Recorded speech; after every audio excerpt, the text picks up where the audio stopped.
Good afternoon, students. As you know that we are reading the chapter Nationalism in India, and in my previous slide, I have explained why do we need non-cooperation. Here you can see the picture of this movement, the boycott of foreign clothes, July 1922.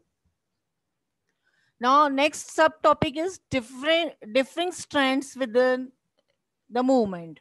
Rebellion in the countryside. In Awadh, the peasants' movement led by Baba Ramchandra was against talukdars and landlords who demanded extremely high rents and a variety of other seizures from the peasants. हम आंदोलन की बात कर रहे थे, non cooperation movement की बात कर रहे हैं. इसको अलग अलग क्षेत्रों में अलग अलग तरीके से लिया गया.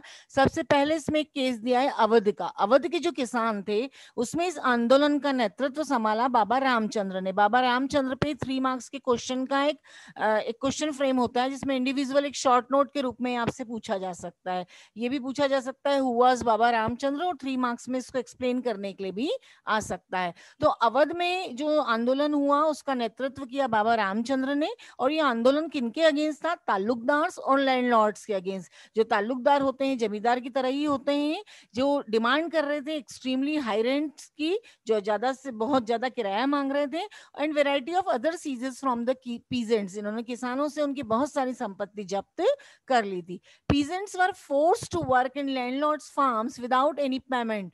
पीजेंट्स जो थे वो फोर्स कर रहे थे, जो लैंडलॉर्ड्स हैं, जो जमीन के मालिक हैं, वो किसानों पर दबाव बना रहे थे कि वो उनके खेतों में काम करें. ठीक जिस तरीके से भिखारी होता है विदाउट एनी पेमेंट, कि आपको पेमेंट नहीं दिया जाएगा लेकिन आपको काम करना पड़ेगा. Peasants had no security of tenure, thus being regularly evicted so that they could acquire no right over the leased land. चूंकि किसानों के पास कोई सुरक्षा नहीं थी, उनके पास इस बात का भी कोई प्रमाण नहीं था कि जो जमीन है उनकी है, तो जो लीज लैंड थी जो उन किसानों ने जब्त कर ली थी वो कब तक उनके पास रहेगी इसका कोई एक पर्टिकुलर टाइम नहीं था. उनको खुद की ही जमीन से बेदखल किया जा रहा था. The demands of the peasants were reduction of revenue, abolition of beggar and social boycott of oppressive landlords. कि यहाँ पर किसानों की क्या डिमांड थी? सबसे पहले तो जो टैक्स है, जो लगान है, उसकी मात्रा में कमी की जाए. दूसरा जो बेगर सिस्टम है, जो भीख मांगने की प्रथा चली आ रही है, उसको पूरी तरीके से समाप्त किया जाए. और जो ऑप्रेसिव लैंडलॉर्ड्स हैं, ऐसे लैंडलॉर्ड जो किसानों को बहुत ज्यादा परेशान कर रहे हैं या उनकी संपत्ति को उन्होंने जब्त कर रखा है, ऐसे किसानों का सामाजिक रूप से बहिष्कार होना जरूरी है. ये कहाँ का केस है? अवध का. ऐसे 2 केस अभी अब डिफरेंट जगह के और देखेंगे. The next one is interpretations of Swaraj by tribal peoples. In the Gudam Hills of Andhra Pradesh, a militant guerrilla movement spread in the early 1920s against the closure of forest area by the colonial government. दूसरा जो इस non cooperation एक तरीके से यहाँ पर भी शुरू हुआ.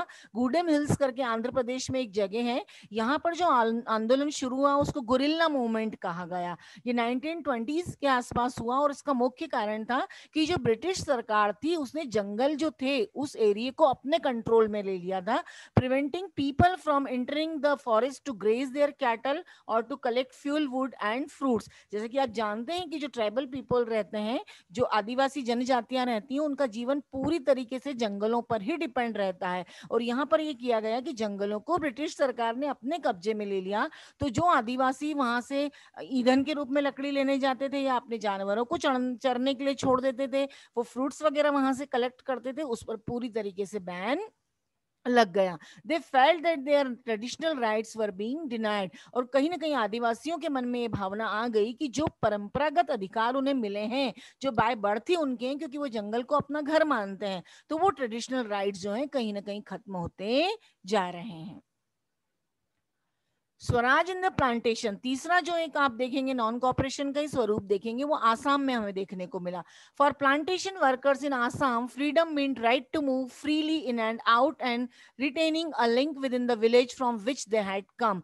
अब यहाँ पर क्या हुआ कि बहुत सारी जगह से आसाम में प्लांटेशन वर्कर्स को लाया गया. आप जानते हैं कि आसाम जो है टी प्रोडक्शन के लिए फेमस है, और टी जो है एक बहुत ही लेबर इंटेंसिव फील्ड मानी जाती है, जिसमें बहुत ज्यादा कामगारों की जरूरत पड़ती है, बहुत ज्यादा मजदूरों की जरूरत पड़ती है, तो अलग अलग देश के अलग अलग राज्यों से आसाम में बहुत सारे मजदूरों को ले जाया गया इस नाम पे कि प्लांटेशन का है, और वहां जैसे ही प्लांटेशन खत्म होगा आपको वापस अपने घरों पर पहुंचा दिया जाएगा। लेकिन ऐसा नहीं हुआ। अब जो गांव वाले अपना घर छोड़कर आसाम गए थे वो बहुत ज्यादा परेशान हो गए, एंड वो वापस उस जगह जाना चाहते थे जिस जगह से वो आए थे। Under the inland immigration act of 1859, plantation workers were not permitted to leave the tea gardens without permission. अब ये एक इनलैंड इमिग्रेशन एक्ट कहा जाता है इसको, 1859 में ये एक्ट बना, और इसके अनुसार जो भी प्लांटेशन वर्कर्स को टी गार्डन में काम के लिए लाया गया है वो बिना ब्रिटिश सरकार की परमिशन के उस जगह को छोड़कर नहीं जा सकते हैं। And after they heard of the non cooperation movement, thousands of workers left the plantation and headed home। जब जो प्लांटेशन वर्कर्स हैं उन्होंने सुना, उनकी गांधी जी को लेकर बहुत आस्था थी, उनका गांधी जी के आंदोलनों में बहुत ज्यादा विश्वास था, और जब उन्होंने सुना कि नॉन कोऑपरेशन मूवमेंट की शुरुआत हो चुकी है तो कहीं ना कहीं उनके मन में एक उम्मीद की किरण जागी, और उन्हें लगा कि अब वो प्लांटेशन का एक काम छोड़ के तुरंत अपने घरों पर पहुंच जाएंगे। But unfortunately they never reached their destination and were caught by the police and brutally beaten up। लेकिन ऐसा कभी भी नहीं हुआ, वो अपने घरों पर नहीं पहुंच पाए, उल्टा पुलिस ने उन्हें पकड़ लिया और बहुत बुरी तरीके से उन्हें मारा और बहुत बुरा बर्ताव उनके साथ किया गया। तो ये तीन अलग अलग जो आपने काइंड्स देखे, पहला आपने अवध में देखा जिसको बाबा रामचंद्र ने लीड किया, दूसरा गूडेम हिल्स वाला आंध्र प्रदेश का आपने देखा जहां पर किस तरीके से किसानों के साथ उनकी जमीन वगैरह जब्त कर ली गई थी, और तीसरा आप नॉन कॉपरेशन का एक रूप देखेंगे प्लांटेशन के रूप में जो आसाम वाला है। ये तीनों ही एग्जाम पॉइंट ऑफ व्यू से बहुत बहुत ज्यादा इंपॉर्टेंट है, इनको बहुत डीपली स्टडी करिएगा अपनी बुक के हिसाब से भी, बुक में भी सब दिया हुआ है, और अगर कोई भी डिफिकल्टी है then you can ask me in Google Meet. And towards civil disobedience, Chauri Chaura ये बहुत फेमस प्लेस है। In February 1922 Gandhi ji decided to launch a no tax movement. Gandhi ji ने सोचा एक नए आंदोलन की शुरुआत की जाए जिसे नो टैक्स मूवमेंट के रूप में लिया जाएगा।